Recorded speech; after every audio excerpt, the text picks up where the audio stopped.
Welcome to Socially Relevant Webinar number 17, which is both a statement on the efficacy of the socially relevant webinars and the length of time that we have been sequestered away from, many of us have been sequestered away from our offices during the pandemic. The first thing you will notice is I am not Kendall Ostro, who has hosted the first 16 webinars. My name is Joe Kessler, and I'm the head of UTIQ, the Research and Analytics and Digital Strategy division of UTA. I want to extend special thanks to Jason Derulo for that wonderful opening music, our UTA client. As far as Kendall's concerned, I want to let everybody know that she had a very healthy baby boy, a beautiful boy named Corwin, last Saturday, and she's doing great. Everyone's doing great, and we're very happy for her, and she'll be back in January. One thing that isn't changed is, as always, I would ask you to please ask questions in the Q&A box below throughout our discussion. And if you came here today by way of someone else and haven't attended before, would like to see more tips and get invites to future webinars, I would invite you to sign up for our Facebook group and newsletter at the links that are going to be dropped into the chat section now. More than almost 300 people have signed up to the Facebook group, and it really is a tremendous resource for tactics and strategies for building your social media audience. Also want to note that for a little housekeeping, as Kendall mentioned on the last webinar, we're moving our schedule for the last 4 months of the year to monthly. Our next socially relevant webinar will take place October 1st and be hosted by our colleague Stephanie Smith. And the focus will be on building a presence in China, which promises to be both a highly informative and also potentially controversial subject. So we're really looking forward to that. So let's get started. The rationale for the webinar today is based upon a premise that has really guided me in my career, and I know my guests on the call today, which is on the webinar today, which is if you really want to know where things are going, it's important to follow the young. The opinions and attitudes and behaviors of young people are like beacons signaling our future. So the purpose today is to challenge ourselves to break down our generational barriers, to better understand the motivations of our youngest constituents, and to resist the temptation to ignore Gen Z, which in the world of social media is really not an option. So this is really about taking the longer view and staying ahead of the curve. And we're going to start with some broad conceptual understanding of Gen Z as a cohort, and then get into some very specific tactics and tips that you can use to further your mission of expanding your audiences. So in this regard, I could think of no two people that are more adept at uncovering and analyzing the behaviors and attitudes of Gen Z than my two guests today. So I would like to welcome them. First is Megan Collins. She's a cultural insights analyst at Civic Entertainment Group, which is a Seacrest global group company. Yes, that's Seacrest, proudly another UTA client, where she identifies human insights and cultural trends to ensure that brands and their clients stay ahead of the curve with their audiences. She's a noted Gen Z expert and a social media consultant, focuses on revealing and bringing to light the latest in culture, marketing, fashion, social media, and more for leading media companies ranging from Apple TV Plus to HBO Max and Freeform. In her previous roles, she's advised a wide range of entertainment brands, ranging from Snapchat to Nickelodeon, MTV, to name just a few. Welcome to the stage, Megan. Hello, thank you for having me. Our virtual stage, anyway. My other guest, for more than 20 years, Jane Charneski, has been pushing the leading edge of cultural analysis. Notably, she was head of research for the Cassandra Report, a publication I know all too well, the leading syndicated trend report on Millennial and Gen Z consumers. And earlier in her career, she was VP of Global Consumer Insights and Strategy at EMI Music. Today, she's the founder of Front Row Insights and Strategy, a firm that focuses on translating consumer attitudes and behaviors into strategic insights for brands and marketers. And she's worked with scores of companies and institutions in the media and entertainment arena, including Universal Music, Focus Features, Masterclass, and HBO, to name just a few. I've only gotten to know Megan very recently, so I count her as an important colleague and a friend, but I'm very proud to count Jane as a very long time collaborator and friend. So want to welcome you both here today. Be here. So I want to start and sort of level set this conversation a little bit with regard to our understanding of Gen Z. And in doing so, one of the questions that I've been confronted with throughout throughout my career in talking about not only Gen Z but prior generations, is why does it even matter? Why does this focus on the generations? What does it mean, and why does it matter? I don't know, Jane, maybe you take a crack at that. When we talk about Gen Y, we talk about boomers and all of this. What does it mean for people who are trying to engage audiences? Yeah. Happy to take a crack. So fundamentally, generations are simply groups of people born around the same time, under the same circumstances. They've had the same influences. So it becomes somewhat predictable in how they're going to react to things. So generations are somewhat predictable in how they're going to react to things. Now, here's the rub. Here's the challenge. Different generations, by definition, are different. And as humans, it's in our nature to see the world through the lens of our own experience, right? This is in our DNA. Our survival as a species depended on us learning from our own experiences. However, seeing the world through your own personal lens and experiences will not help you create content for people of a different generation, or sell books to people from a different generation, or even work well with people from a different generation, because people from different generations, by definition, have had different experiences. So, for example, baby boomers, they've had fundamentally different experiences with media and entertainment and technology than did Gen Z, right? So it's key, if you want to be an effective content creator, producer, marketer, you've got to like bridge that generation gap. And you do that by putting away your own lens and really making an effort. It really takes something to put yourself into the shoes of someone from a different generation. And this is not just like understanding what's the hot trend that week or what meme is popular on one of the platforms. What I'm talking about is core generational traits that are going to remain the same as the generations get older and they move through different life stages. So that's what's important. You become a powerful marketer, content creator, producer, anything, if you have this like generational toolkit at your disposal. Right. Megan, any additional thoughts on that? Completely agree with Jane, and I think it's only getting more important as we have less of a monoculture, right? That means that the gatekeepers that traditionally existed, the big media companies, the big publications, were all reading the same things, looking at the same things, no longer exist. So Gen Z really can live in a completely separate world than the rest of us. If we don't enter their world, we're not going to know what they're doing, what their social norms are. So it's more important than ever that we look at these different age groups, because there are different rules of engagement per age group. Right. And Jacqueline, maybe you could throw that slide up again real quickly. When Jane and I were colleagues years ago, we were confronted with this question. We devised this notion of the sort of 6 drivers of generational influence. And what it really amounts to is that the time period in which you were born, while everything is not the same, not every Gen Xer or every Gen Y, every Gen Z isn't necessarily having the same experience completely. There are certain shared experiences that the vast majority of them are having. And we broke that down into 6 sort of areas. One is the popular culture that was dominant at that time, parenting styles, which are particularly important. And you always see a through line between the parental generations and their offspring. So that would be boomers to Gen Ys or Gen Xers, who are the parents of Gen Zs. Game-changing events, whether it's 9/11 or a global pandemic that they're living through during their formative times, obviously socioeconomic conditions at the time, the shifting social mores. One of the great examples, I think, generationally would be, as regard to social mores, is our societal attitude toward marijuana and cannabis relative to where it was in generations past. And as I think, Jane, you mentioned, technology advances being also very important in that, and their availability of technology. So those are the sort of the 6 drivers, and there may be more than that, but those are the main ones that kind of create this shared experience that make the generations important. Megan, did you want to say something else?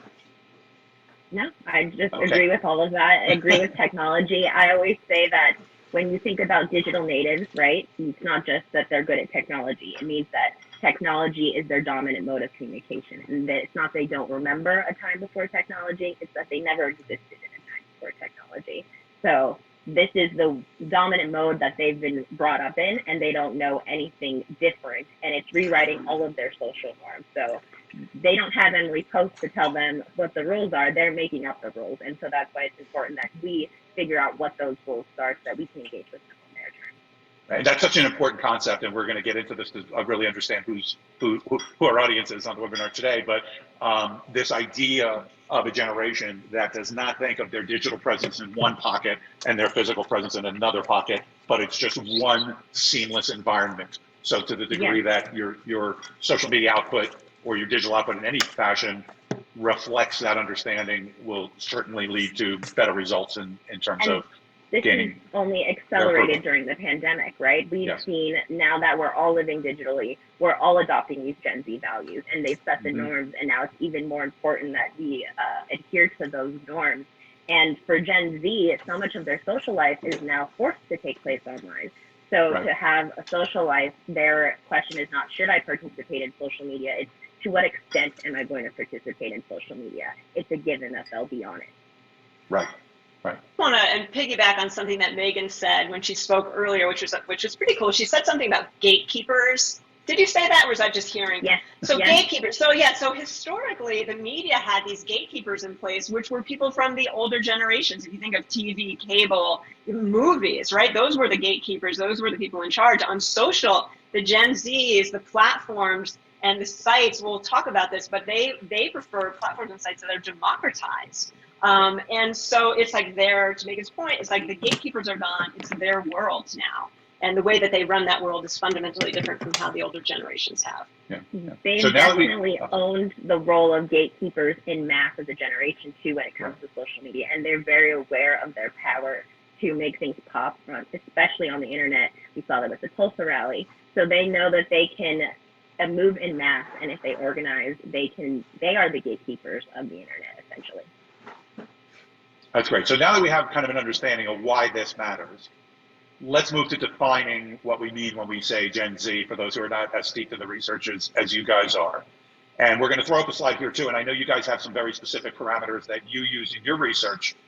I particularly like this chart because one of the things we know in the research world is that these definitions do have some elasticity to them, and different institutions view it a little differently. But why don't you guys talk about your parameters as to where Gen Z lies? The reason I like this one, by the way, Dan Meisler, who's an author of The Real Internet of Things and a social psychologist who took 37 different research sources and sort of aggregated them all to sort of get an understanding. You'll see that the little black lines on this chart show the sort of elasticity in an understanding of the specific generations. But for the purpose of research, we do need to define those parameters. Why don't you talk a little bit about how you view Generation Z birth years and sort of that framework of what ages they're at right now?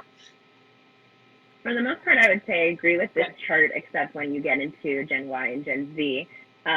For me, I define Gen Z as 1996 to 2010, and then anything after 2010 would be Gen Alpha. Because so much of the work that I do is specific to the client, we'll work with their definition of millennial or Gen X or boomers, because we're just trying to help them understand whoever their audience is. But what's notable about my definition of Gen Z is that it's shorter. It's only 15 years, which is much shorter. But I think as technology moves more quickly, we're going to need to look at smaller age cohorts, because as I said, from 95 to 97, I was just talking to a group of Gen Zs yesterday, and I was noting that even within sibling groups where one is born before or after 96, we've seen huge differences, mostly marked by the smartphone and when they got the smartphone and what age they were. If they were in college versus when they were in middle school, that's a big difference in when you start your digital presence, and that really impacts your social life. So that's my definition of Gen Z. And also an interesting thing about Gen Z and reaching them on their own terms is we've noted that Gen Z are calling themselves Zoomers. So we're trying to get everyone else to get on board and really, as we said, speak to Gen Z in their own terms. And if they'd like to be called Zoomers, we're going to try to call them Zoomers as much as we can. Right. I'll try to use that for the rest of the webinar, but it's a hard habit to break. It's really hard. I've been trying for months now, and it's still difficult for me. Yeah, I'm in between on that. And it's, it remains to be seen if this name will stick, because at some point they were also called I Generation, Homelanders, Generation We. There's always, each generation has these trial names. Xers were called Baby Busters at some point. Who knows what will stick? But to your point, it does seem to be catching on, and they themselves, most importantly, they themselves tend to be calling themselves Zoomers. more and more. And Gen Z really was like a toss away placeholder name seen early on. So it's just ripe for change, and we might be at that point now. Yeah. And So, go ahead. I was just going to chime in. Yeah, the age ranges that I usually use Pew's ranges, which is 96 to 2012. And I have so much going on. I just leave it to people who dedicate their whole lives to just determining these age breaks. But and to your point, some clients, Megan, will have some regions that they use, and I'm happy to use them. And then of course you have you have those cuspers, which the people in between generations who take on attributes of them both. But I prefer not getting too bogged down with the exact dates. Personally. And to Megan's point, as you can see on the chart here, also that it is true that the understanding and identification of the generational breaks are getting shorter and shorter, and I think that's indicative of the advancement of the kinds of progress on the drivers that we saw on the left side. Thanks, Jacqueline.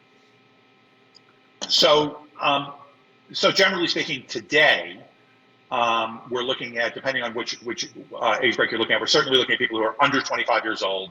Probably the high end being in that 23 to 25 range, low end being probably in that 8 to 10 years old range. So somewhere in that 8 to 10 to 23 to 25-year-old is where they sit right now. So let's launch our first poll and figure out exactly where our audience sits right now.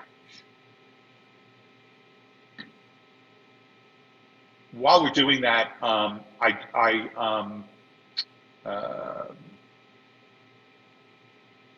sorry. I think I have to do that, actually. Sorry.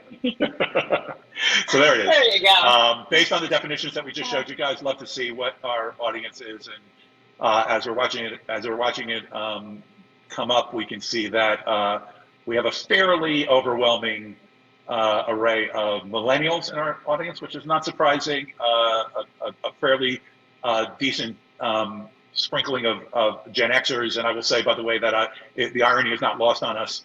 That we have discussing the proclivities of Gen Z today, a boomer, a Gen Xer, and a millennial. So, listen, I would love to talk about Gen X, but most people that middle child generation that people don't tend to care about. So there's the results. We have about more than half, almost 60% millennials, about a third Gen Zs, and the rest scattered around. So, and that's probably a pretty good rationale for the efficacy of this group, because generally speaking, the relationship between Gen Zs and their Gen Y brethren are not one of very high understanding or acceptance. So maybe a good place to go now is, a lot of marketers conflate Gen Y and Gen Z and just put sort of all young people together in the same bucket. Talk a little bit about the difference between millennials or Gen Ys and Gen Zs. My favorite way to think about the relationship between millennials and Gen Z is millennials are the kind of uncool older sister, and I say that because that's my role in my family. I'm the uncool older sister, and that means that they have watched really what millennials have gone through, what they've done, the kind of world that they graduated into. So they see, that they're dealing with a lot of debt. So that's a big concern among Gen Z. They know they don't want to go to college if it's going to saddle them with a bunch of debt. And so they're really taking what they saw millennials go through and they're learning from it and improving on it. But as we saw from the recent, I don't know how much you guys saw this on the internet, but Zoomers started roasting their millennial counterparts as all they think about is what Hogwarts house they're in. They should stop buying avocado toast and start worrying about buying a house. Aren't you 35 now? So there's no authority there, right? Gen Z doesn't look up to millennials. They more look at them as a cautionary tale. And what we see too is millennials looking down at Gen Z and being, I need to be cool, I need to know what they're doing. So we really see, again, this handing up of trends and cultural proclivities as opposed to a passing down. Right. Anything to add, Jay? Yeah, and I'll add to that. Millennials, I think it's important to step back and realize millennials grew up in a positive economic and political climate, whereas Zs are post 9/11, the post 9/11 generation. They grew up with the Great Recession, and because they had access to the internet at an early age, they had access to adult content at a very young age. So historically, society, and parents used to shield kids from adult content, let's just call it that. But at a young age, Gen Zs knew about war, terrorism, school shootings, mass shootings, environmental disasters. So they grew up in a world that they are now determined to fix. They can't rely on the older generations and the adults in the room to fix the same problems that they created. So making the world a better place so they're a generation of activists, and making the world a better place is their North Star, is how they determine what they pay attention to, how they spend their money, and so on. And with the millennials, they were, I think, Joe, didn't we call them like armchair activists or something? Right. Or activist Right. light? Slacktivists. Yes, slacktivists, clicktivists. Like, they cared. If we think about the challenger brands that millennials created, they always had purpose and social responsibility at their core, Mm-hmm. going back to Tom's, to Warby Parker, and so on. But Zs, there's so much more at stake. They are being gunned down in classrooms. They are the generation that had to deal with climate change. So they are absolutely motivated right now. In some cases, it's a matter of life and death. So that is, to me, that's a really huge difference, and it spills out into so many different areas. And we'll get to that. We'll get to that in 1 second. But as a resident Gen Xer, I want to ask you also about the influence of their parents and the nature of Gen X and how that influences their sort of broad characteristics. Yeah. Well, one thing. Yeah. Oh. Well, I was just going to say, I was going to talk about millennials and how they were parented first, because millennials get a bad rap, right? Oh, we're lazy, we're entitled. But the thing is, millennials were given a gold star for everything. Participation trophies were a thing. They were told that if they check all the boxes, the world is going to be a good place. They should go to college, and then they'll get a job, and everything will be great. So what you see is kind of this optimism of, like, the world is a good place, and I'm so special, and I can make a difference. What you see with Gen Z, who is raised by Gen X, is like a little bit different. And Jane, I'm sure you can talk a lot about that. You better be careful, because you're talking to a boomer parent of two millennials. So, I don't know anything about that. Yeah. Yeah. Well, agreed. And it's tough I think that's why the pandemic right now it's especially tough on millennials. I'm often asked about the generation's reactions to the pandemic because of their expectations, right? They graduated and they had to deal with the recession. And just when they're gathering their footing, now this thing happens, right? Saddled with student debt, their gig economy jobs were the first to go with the pandemic, and they were told they could do and be anything they want, and the jobs and careers just didn't materialize for them. So yes, so Zs, on the other hand, grew up in the shadow of the Great Recession. They saw people struggle. They saw their millennial older siblings do the English degree and struggle to get a job and actually not become an entrepreneur after college like they had hoped, right? So even though they might love English, they're going to go to school for computer programming or something like that. That's a huge difference. And to get back to the Xer thing, I always like weaving this into every conversation when I can. So Xers, if you're an Xer or older, or maybe even millennials, you remember there was a period of time at 10 o'clock in the news, there was a PSA that said, it's 10 o'clock, do you know where your children are? Like, that is the kind of environment that Xers were raised in. Like, that was a valid question. Like, there's probably some parents sitting around like, gee, I good question, I don't know. Like, that was a thing. So I think times have changed, of course, and helicopter parenting is a thing, and Xer parents are sort of coming off of that. Technology is different. But all that to say, I think one of the big differences in parenting styles is Gen Z has injected, to the extent possible, a touch of independence and like free range in their kids that the millennials didn't have. Millennials were all about the group. Zs were all about, like, let your freak flag fly, and right. They're celebrated for their differences by their parents and by their peers. That's a great point. And by the way, we have there was a comment in the chat from Chris that I want to bring up here because I think it's relevant, and then we can get into some more specific tactical areas, which is, how much do we think that these traits apply to generations worldwide versus U.S. specific? And I know we used to get this question a lot, and I'm wondering what you guys think about the global nature of the generational cohort versus the U.S. Primarily U.S. aspect of it. I think for Gen Z, since they grew up connected, they grew up with friends around the world, there's more similarities worldwide with Gen Zs, but the other generations, somewhat for millennials, definitely not for Xers, and for boomers. These were different worlds. So when I'm speaking about the generations, I'm taking a US perspective. Completely agree. I think especially millennials and the way we speak about millennials is a very American POV. But as we become a more global society, the generations and their traits are becoming more globalized. And I think another thing that's important to note here, a little bit of future casting, is we're seeing a decline in American exceptionalism, especially with the response to the pandemic. You know, there's a lot of talk about people seeing other people in other countries go back to normal while we're still dealing with this.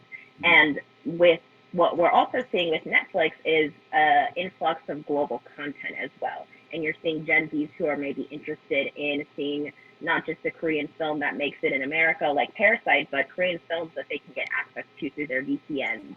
So we're seeing more of a globalization and then also less of a centering of America as the center and the best.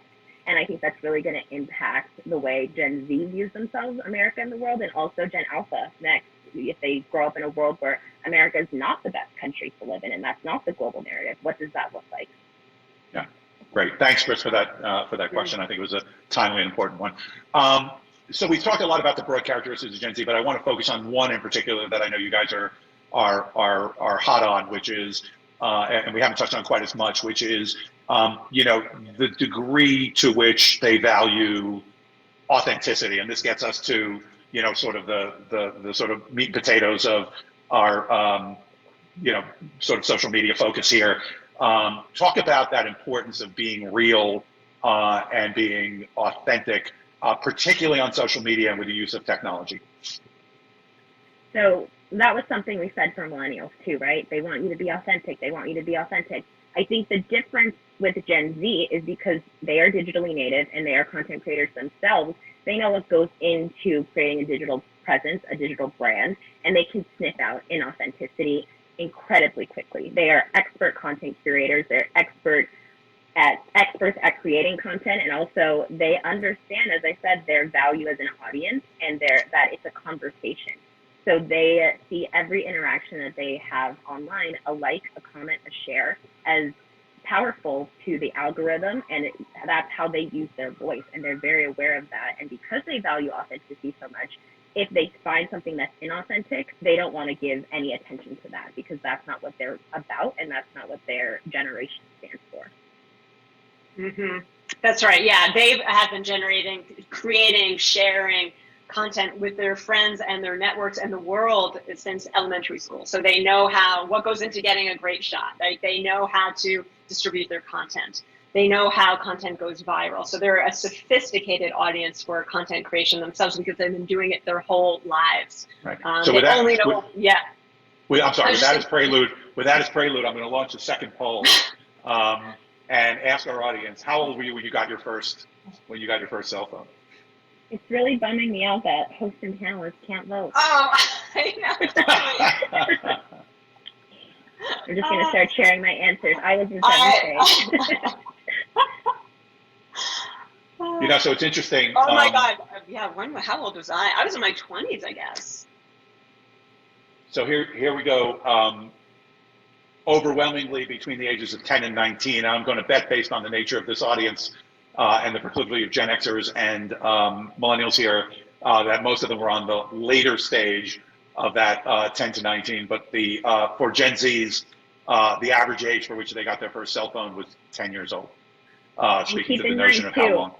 What's that? My first cell phone was a Nokia Motorola type deal, not an iPhone with access to the internet and unlimited texting. Remember when texting was limited?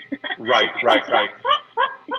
So even if it's just a completely different cell phone they're getting as well. Yeah, and by the way, we didn't ask the question about tablets, but we also know Gen X parents are very attuned to getting their Gen Z kids tablets even at an earlier age when they get their first cell phones. Yeah. So they've been, to your point, Megan, been sharing this forever. So what does this really mean? And I think one thing we should talk about is I want to get into a little bit of an examination of each of the major platforms, but mainly we'd be remiss if we did not talk about TikTok, which is I think probably the ultimate expression of Gen Z influence in social media. why do you think TikTok has such a substantial meaning for this generation? Why do you think it's blown up the way it has as a representation of this generation? How long do you have? Because I have a lot. You have about 2 minutes. Let's put it that way.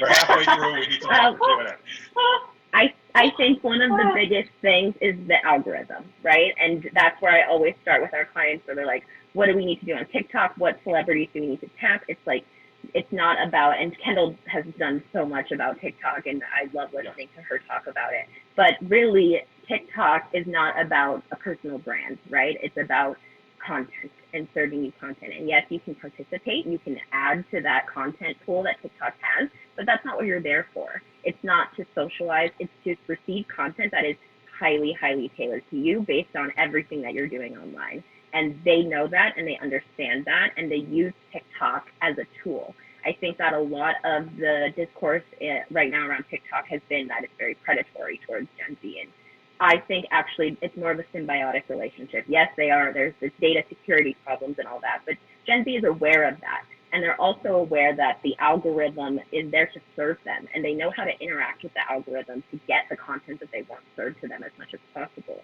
And this is across all platforms when we look at the research. They understand this about Instagram, about Snapchat. The thing about TikTok is the algorithm is so sophisticated that it's so sensitive to their desires and their needs and what they're looking to fulfill on TikTok. So that's why it's really popping with Gen Z because they are so motivated by filling their need states.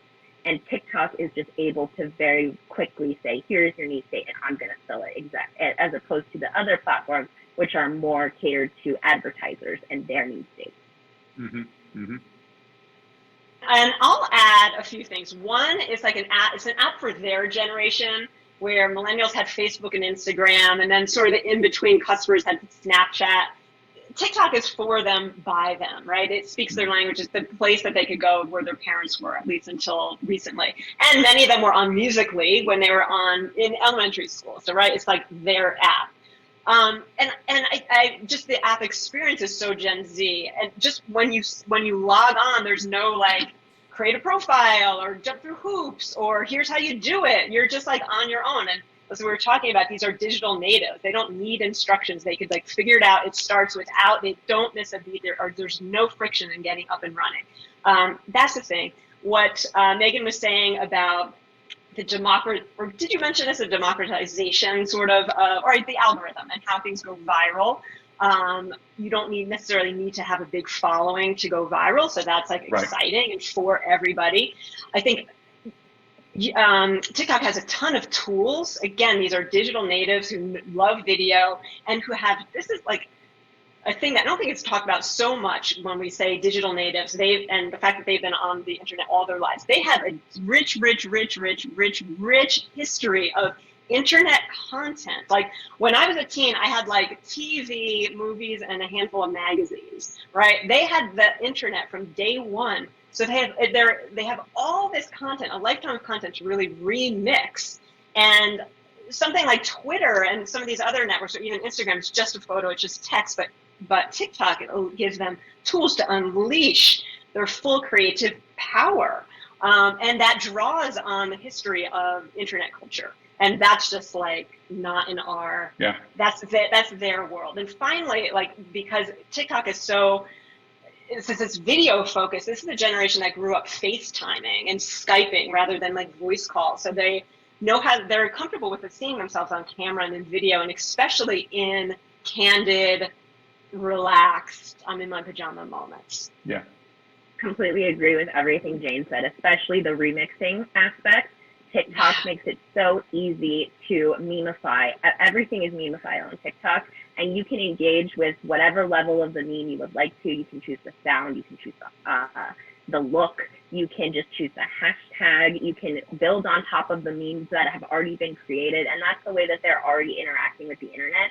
But TikTok makes it seamless in the app in a way that no one else has been able to do in the same way.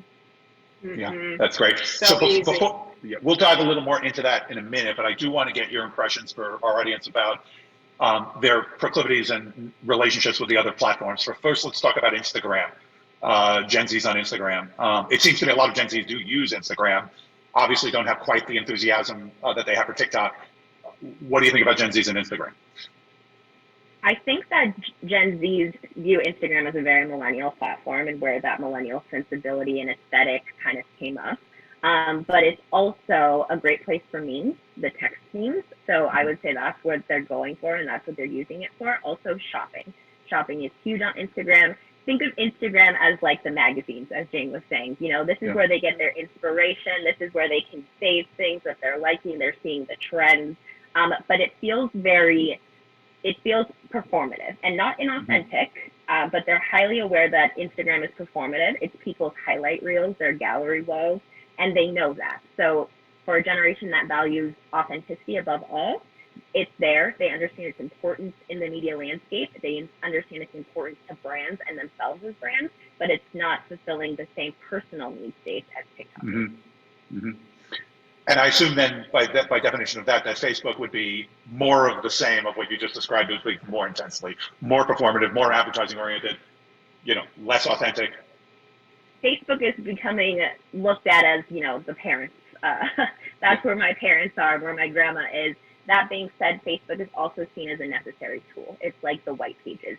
You must have a Facebook. It's how people reach you. I don't know if you guys saw, but today they announced Facebook Campus. And one of the things that we found is that Facebook is most successful in groups. And they know this as well, which is why there's been a big push towards groups lately and Facebook groups. So what you see is kind of a bubble of people who are interested in the same thing or have a similar opinion.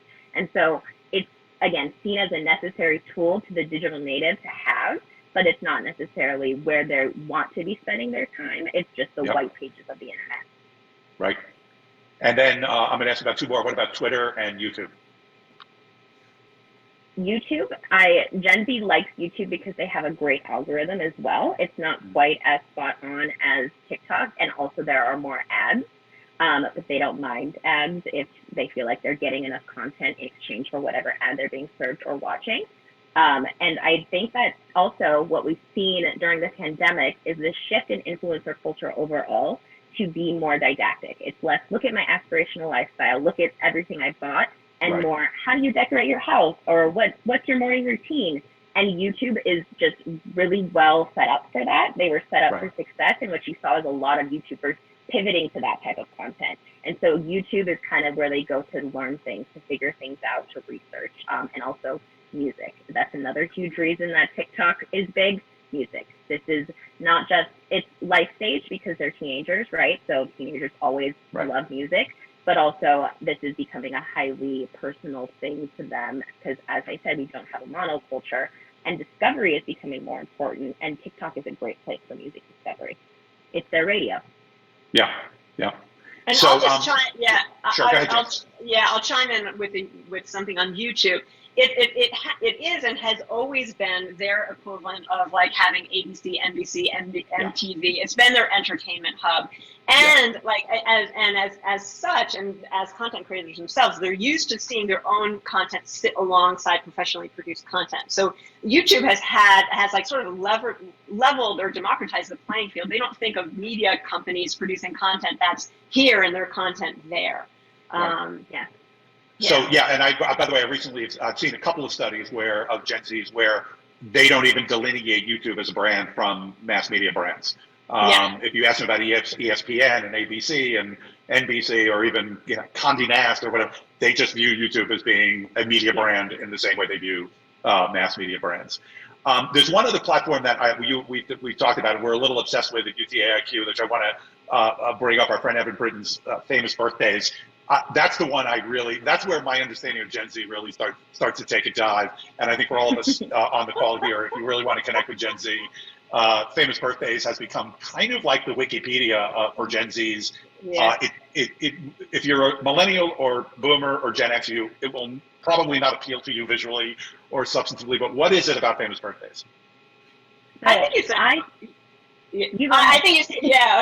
think you said it right with it. It's the Wikipedia for Gen Zs. It's them, like, remember we were talking about the gatekeepers earlier? It's like them saying, no, in our world, these people are celebrities, whether they're influencers or traditional celebrities or so on. It's like them taking that back. And there's like this gamification element that's cool too, and related to the democratization of everything, where they can boost and sort of vote for the people listed there to rise in the rankings themselves. So just like it's them taking something back and repurposing for their culture. It's like the Tiger. I had Tiger beat. They have famous birthdays.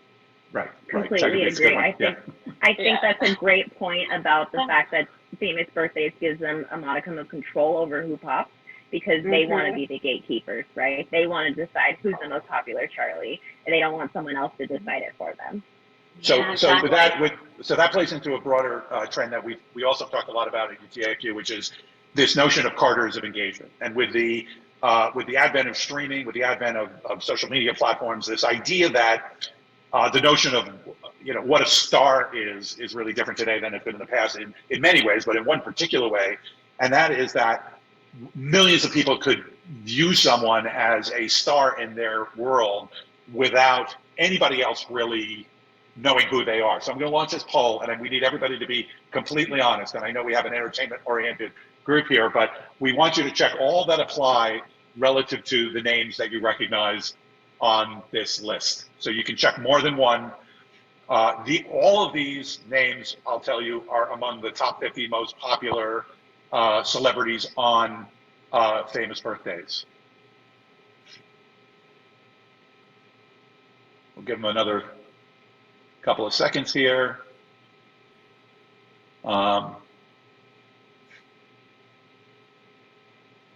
So I'll give you another second, and we're going to end it now and share it. Not surprisingly, the phenomenon of the D'Amelios shows through here again. But you'll note somebody like, for instance, an Annie LeBlanc, who only got 7 out of 63 from this entertainment knowledgeable audience, only 7 out of 63, and she's among the top 50 most famous celebrities on famous birthdays. Why don't you give us a minute on the phenomenon that is the D'Amelios? Why are they so popular with Gen Zs? Isn't that the $1 million question? TikTok for one, but also I remember when I was one of the first people being like, Charli D'Amelio to my clients, and they're like, Charlie who? How do you spell that? No E. And I've had to explain to people, like, they're like, I don't get it. What is it about her? Like, she's not that different than what we're seeing of these other celebrities. So why is she so popular? And that's the thing, right? Because she is so normal, and we see normcore had a spike a few years ago, because when you're deciding things in mass as a population, what the most people can get behind is what's going to pop. So everyone came at Charli as a super sweet girl. She's super cute. She makes cute content, so everyone loves her. And because of the nature of TikTok, her content goes viral. I also think the fact that she does dancing videos, if you're trying to learn a dance and you're going to watch it 100 times, and you're going to watch Charli do it step by step. So that ups her view count, right? Likely, if you're a huge Charli D'Amelio fan, you're watching each of her videos hundreds of times to try to learn it. Hundreds of times. Hundreds of times. I've done this. I'm not embarrassed to say Charli D'Amelio taught me how to renegade. Oh, great. So one last one before we finish out and open it up for Q&A. I do want to get to a little more tactical stuff. We have another 5 or 10 minutes or so before we get to the Q&A. But just a quick word about Reddit. It does seem like Reddit is first of all, I think, a very underappreciated platform for celebrities and brands to engage with these young audiences. What do you think the appeal of Reddit is for Gen Zs? Well, if we talk about Instagram as performative, Reddit is the opposite of performative, right? It's not as much tied to your personal identity. You can be anonymous, and it's less about promoting your own personal brand. It's not about your Reddit score. It's about engaging with people who have the same interests as you do. And I like to tell brands on Instagram to think about their Instagram account as a community, and they shouldn't be so concerned about each post individually, but as a whole, because when people look at a brand account, they're auditing the community, right? They're saying, what kind of content does this community post? What is their aesthetic? What are people commenting? What memes are they into? Who else are they following? So they're looking at it as a whole community if they're looking at your Instagram page. That is not the case with Reddit. Reddit has communities. So you can go, if you're interested in football, you can go to the football community and get some really long form opinions from everybody else, right? Reddit is about sharing information with people who have the same interests as you, and not so much about projecting your own persona. Yeah. Yeah. Again, the Carters of engagement, I think, play out very well on Reddit. Jane, did you have something about Reddit? Yeah. I was going to say it's the place to find your people. It's the place to find truly and your community, and it's engaging with people you don't actually know for the most part. Mm-hmm. So there's a relief I think about it. In our research, we it changes slightly every time, and we ask this in our research, but. Most Gen Z say that they take a social media detox at some point, whether it's a weekend, a night, a week, and Reddit is a place where they can just like relax, go down the rabbit hole, and not have to care about appearances. And also what we're seeing from Gen Z too is they are very digitally savvy, but they're also mostly teenagers and adolescents, right? They do have all of the normal social pressures, worried about screwing up, but this is now magnified because there's a record of it, right? It's online and everyone can see it, not just whoever was in the room when you did something embarrassing, but everybody who follows you on Instagram. And what I think Reddit provides is kind of a space on the internet that you can be wrong. And one of my favorite things on Reddit is, Am I the Asshole?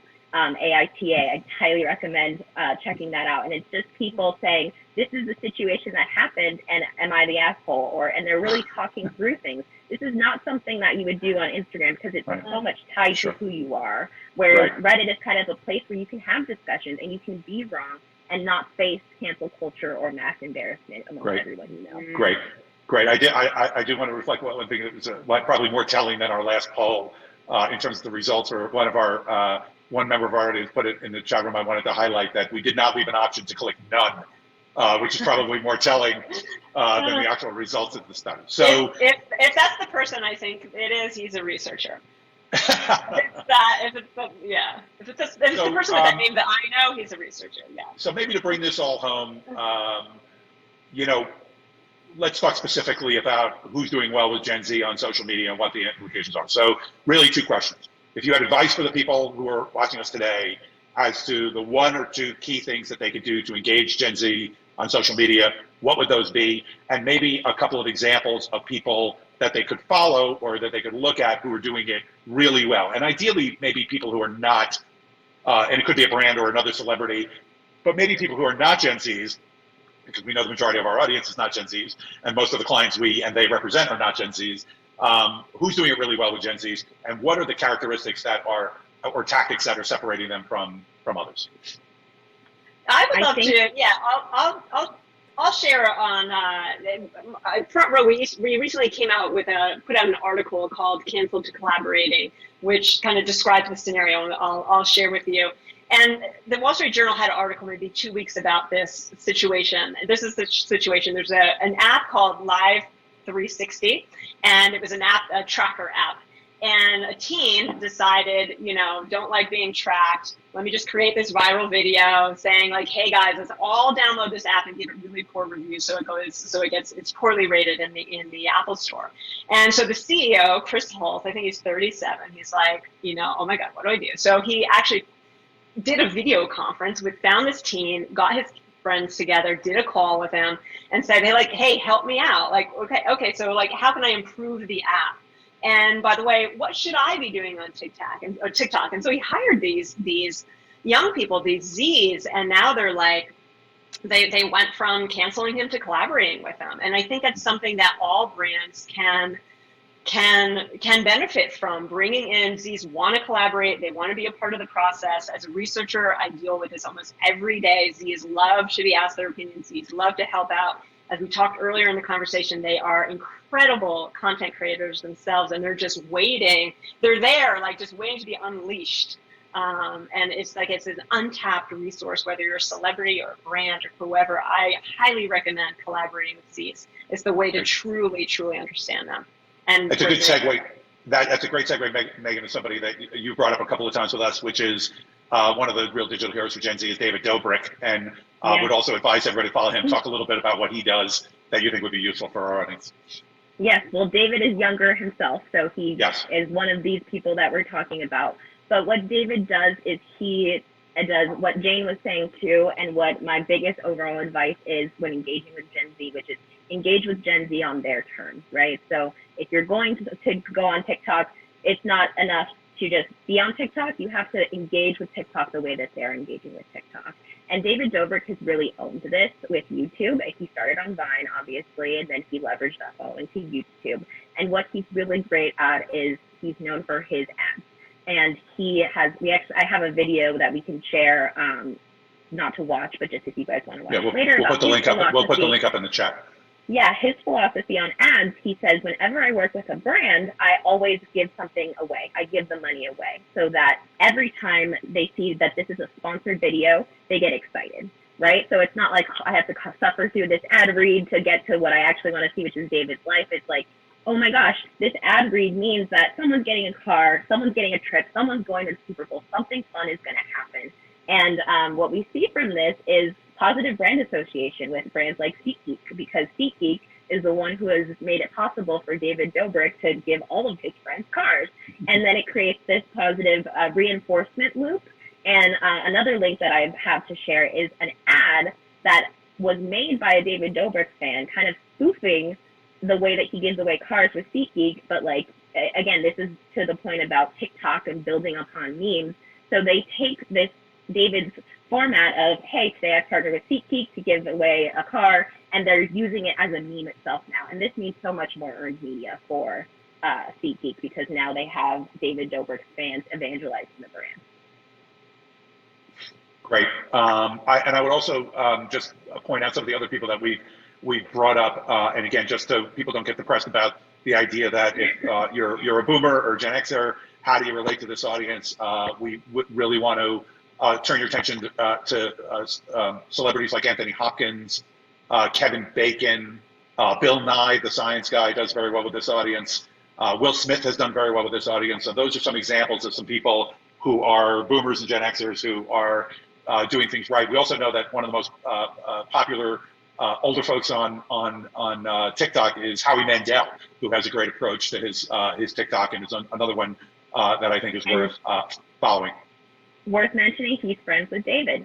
So he appears in the Vlog Squad videos, and I'm sure that he takes tips from David of what he should do on his audience. So again, he's engaging with Gen Z on their terms by reaching out to one of their favorite people. And David has aspirations to be a host, and his fans know that. And so Howie is seen as his mentor, right? And someone that they can, by supporting Howie, they're supporting David, and they're supporting their idol's career.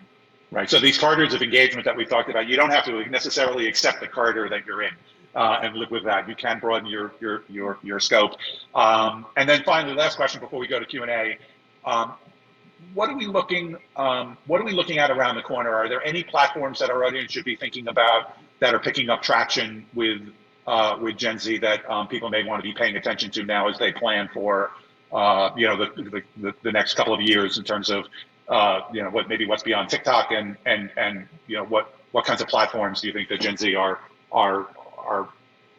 attracted by? I would say obviously Twitch and gaming, but Twitch has also expanded into live streaming beyond just gaming, so that's an important space to watch. Also OnlyFans, that started as sex workers, but has also evolved to encompass a broader range of content that is we're seeing more and more as influencers have smaller, we see more of micro influencers, right? Maybe they can't sustain on brand deals and merch alone. So what they're going to is these models like OnlyFans or Patreon, where they can have a smaller number of subscribers, but still generate enough revenue. So Patreon is another one I would definitely pay attention to. And then also in the pandemic, we saw Discord pop. It was originally for gaming, but again, we're seeing it used as a tool for community building among Gen Z. So of those, I'm sorry. Yeah, I was going to say, I'd second Patreon. I've been hearing that a bit with the older Zs that are really worried about jobs and careers and have that entrepreneurial spirit. And it's a platform of the moment, I feel like, lately with this demo. So we've got 5 minutes left. We do have a good question, and I think you've just answered this question, but I'm going to push you against the wall because we owe it to ourselves to give Ms. Candelastro the first question, and she did post a question in the Q&A, which you should not be doing with a 1-week-old baby at home. But of all the platforms we've talked about, either the ones that are coming around the corner or the other platforms, and I'm gonna shift her question a little bit.